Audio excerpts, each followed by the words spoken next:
Hey, sevens and eights, welcome back to The Giver by Lois Lowry. I am reading to you chapter 1/3 of 27,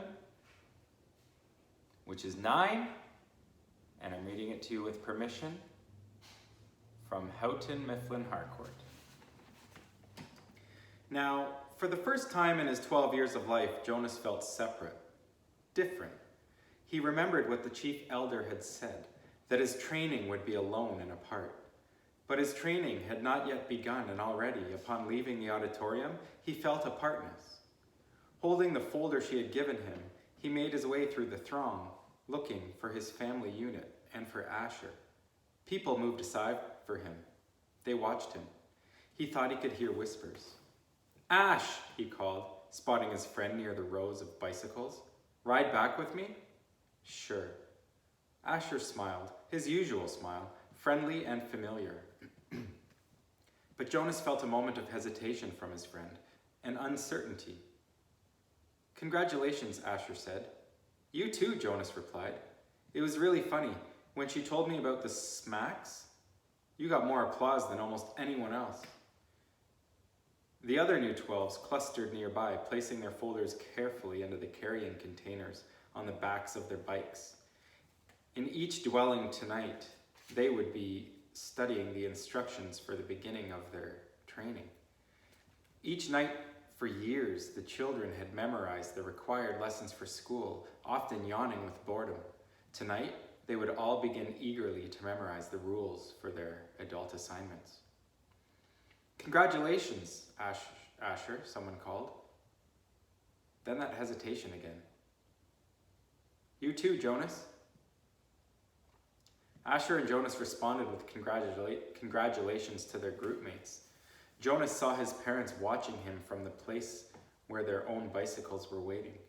Lily had already been strapped into her seat. He waved. They waved back, smiling. But he noticed that Lily was watching him solemnly, her thumb in her mouth. He rode directly to his dwelling, exchanging only small jokes and unimportant remarks with Asher. "See you in the morning, recreation director," he called, dismounting by his door as Asher continued on. "Right, see you," Asher called back. Once again, there was just a moment when things weren't quite the same. Weren't quite as they had always been through the long friendship. Perhaps he had imagined it. Things couldn't change with Asher. The evening meal was quieter than usual. Lily chattered about her plans for volunteer work. She would begin, she said, at the nurturing center, since she was already an expert at feeding Gabriel. "I know," she added quickly when her father gave her a warning glance. "I won't mention his name. I know I'm not supposed to know his name." "I can't wait for tomorrow to come," she said happily. Jonas sighed uneasily. "I can," he muttered. "You've been greatly honored," his mother said. "Your father and I are very proud." "It's the most important job in the community," Father said. "But just the other night, you said that the job of making assignments was the most important." Mother nodded. "This is different. It's not a job, really. I never expected." She paused. "There's only one receiver." "But the chief elder said that they had made a selection before and that it had failed." What was she talking about? Both of his parents hesitated.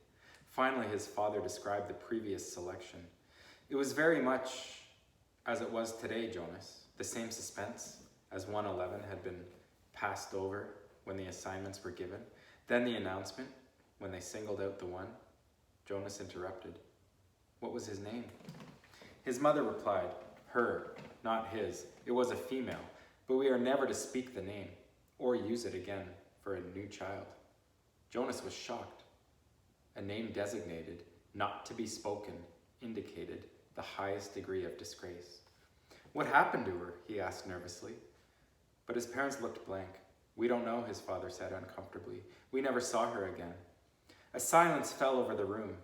They looked at each other. Finally, his mother, rising from the table, said, "You've been greatly honored, Jonas, greatly honored." Alone in his sleeping room, prepared for bed, Jonas opened his folder at last. Some of the other 12s, he had noticed, had been given folders thick with printed pages. He imagined Benjamin, the scientific male in his group, beginning to read pages of rules and instructions with relish. He pictured Fiona smiling with her gentle smile as she bent over the lists of duties and methods, and she would be required to learn them in the next few days to come. But his own folder was startlingly close to empty. Inside, there was only a single printed sheet. He read it twice. Jonas, receiver of memory, 1. Go immediately at the end of school hours each day to the annex entrance behind the house of the old and present yourself to the attendant. 2. Go immediately to your dwelling at the conclusion of training hours each day. 3. From this moment, you are exempted from rules governing rudeness. You may ask any questions of any citizen, you will receive answers. Do not discuss your training with any other member of the community, including parents and elders. From this moment, you are prohibited from dream telling. Number 6, except for illness or injury unrelated to your training, do not apply for any medication. Number 7, you are not permitted to apply for release. Number 8, you may lie. Jonas was stunned. What would happen to his friendships, his mindless hours playing ball or riding his bike along the river? Those had been happy and vital times for him. Were they to be completely taken from him now? The simple logistic instructions, where to go and when, were expected. Every 12 had to be told, of course, where and how and when to report for training. But he was a little dismayed that his schedule left no time, apparently, for recreation. The exemption from rudeness startled him. Reading it again, however, he realized that it didn't compel him to be rude. It simply allowed him the option. He was certain he would never take advantage of it. He was so completely, so thoroughly accustomed to courtesy within the community that the thought of asking another citizen an intimate question, of calling someone's attention to an area of awkwardness, was unnerving. The prohibition of dream telling, he thought, would not be a problem. He dreamed so rarely that the dream telling did not come easily to him anyway, and he was glad to be excused from it. He wondered briefly, though, how to deal with it at the morning meal. What if he did dream? Should he simply tell his family unit, as he did so often anyway, that he hadn't? That would be a lie. Still, the final rule said, well, he wasn't quite ready to think about the final rule on the page.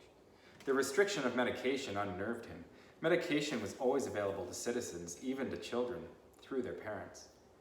When he had crushed his finger in the door, he had quickly, gasping into the speaker, notified his mother. She had hastily requisitioned relief of pain medication, which had promptly been delivered to his dwelling. Almost instantly, the excruciating pain in his hand had diminished to the throb which it was now, all he could recall of the experience. Rereading rule number 6, he realized that a crushed finger fell into the category of unrelated to training. So if it ever happened again, and he was quite certain it wouldn't,